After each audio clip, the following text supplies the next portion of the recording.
So one day I was laying in bed with my son and I was helping him get ready for his nap. That's part of our nap time routine. And we had just had some friends over for a play date.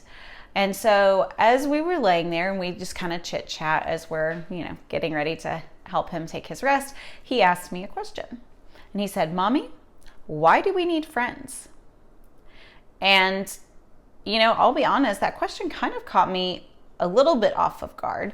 I've been asked that question before by older students and did not have a great answer. And so when my 4-year-old son asked me, "Why do we need friends?" I still didn't have a great answer other than we just do. So I left his room and I went and I sat in my chair where I do all of my work, and I sat down and I started typing, trying to brainstorm how would I explain to him why having friends is an important, skill, or why we need to have friends in the first place. And then how would I teach him the skill of actually making friends to follow up, with that why. So I actually had done this before, something similar. I have a resource in my TPT store for older students that teaches them how to make friends, and it breaks down the steps of, exactly how to make a friend. But this particular resource is not great for younger students. I believe that worksheets have a place, and that, for older kids who are better readers and have better attention spans, worksheets are really great for teaching some skills. However, for preschoolers and kindergartners and first and maybe even second graders, they really don't learn best from worksheets. I really feel like they learn better from reading a book. So to teach my son not only why we need to make friends or why friends are important to us, but also how to make a friend, I decided to write a book that is geared towards those younger learners that are about that preschool to second grade-ish age. So today I'm going to tell you kind of the story of why I wrote, or I've already told you the story of why. I'm going to tell you how this story came to be in existence, how this book is, and how, if you are interested in it, you can grab a copy for yourself. You ready? So like I already told you, after that nap time experience, I sat down in my chair and I just wrote out the story. I knew that I wanted this story to have a few things. I, first of all, love children's books. I have read a bunch of children's books, and I have very high expectations from my books that I read, and I wanted my book to have some of these characteristics as well. For example, as being a speech therapist, I knew that I wanted it to be a teaching book. This was not just going to be a book of a story of a little boy making a friend. There needed to be some strategy behind it. So the strategy is, I specifically thought out the skills that I wanted to target in the book. So, or specifically the steps of making a friend. So that would be, in this story, smiling and saying hello, asking questions to find common interests, and then keep being patient and continuing to try.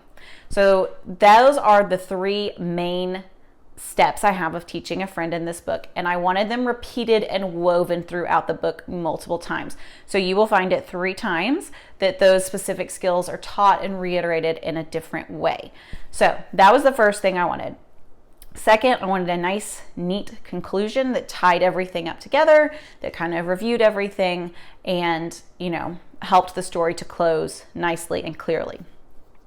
Finally, as a speech therapist, I wanted the book to have really nice, social skills, ways that you could target more than one social skill. So not just making a friend, but specifically I wanted to be able to talk about perspective taking and nonverbal communication using the illustrations in the book. The first thing I did was I made sure that my manuscript had all of those key characteristics in it to the best of my ability. I typed it out, and then I put it on some paper and I printed it out in a way that I felt like it might read as a children's book, and I took it to my family. And I'm fortunate enough to have some kindergarten teachers in my family.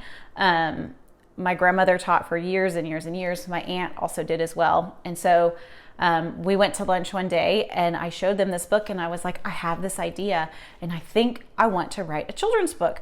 Here's what I've written. Tell me what you think.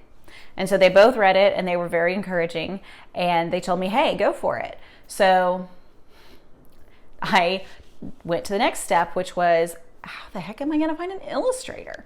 I didn't know how to research an illustrator. I didn't have anybody who could help me, like that I just knew that could draw these pictures for me. So I went to trusty old Google and kind of researched. There's a couple different websites, like maybe Upwork is one of them, where you can hire an illustrator. I looked through those and considered it, but I just happened to post in a Facebook group that I'm in asking if anybody knew of an illustrator who can illustrate a children's book.